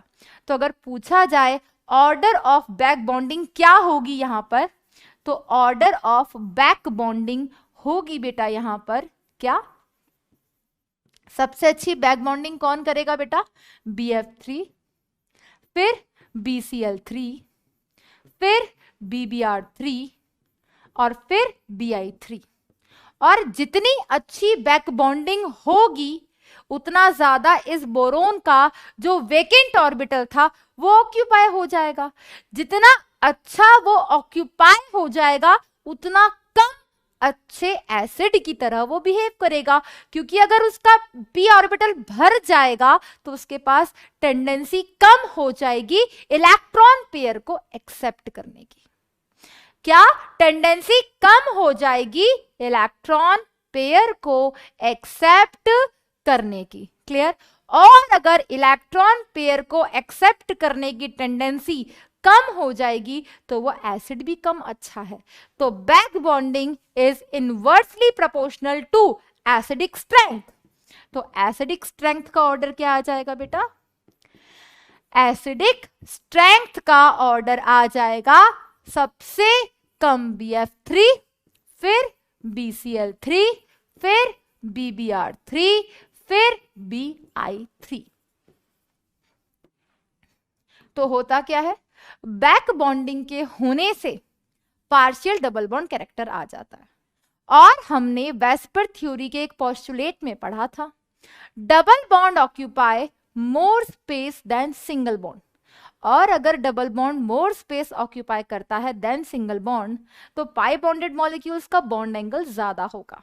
तो बैक बॉन्डिंग होने की वजह से क्या क्या होता है, back bonding is inversely proportional to acidic strength.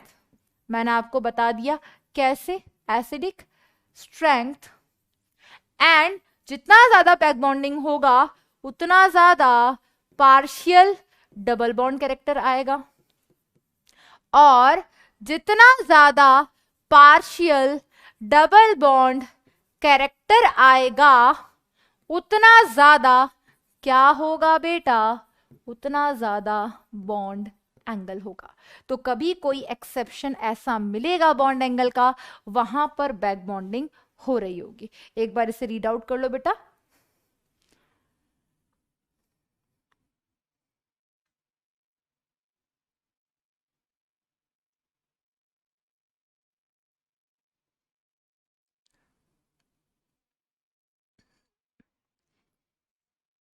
Clear?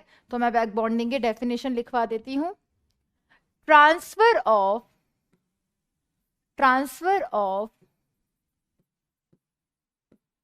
lone pair electrons, transfer of lone pair electrons, or we can say it non-bonding electrons from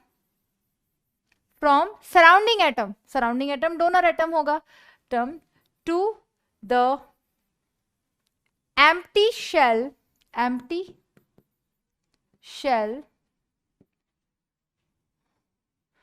transfer of lone pair of electron non-bonding electrons of an atom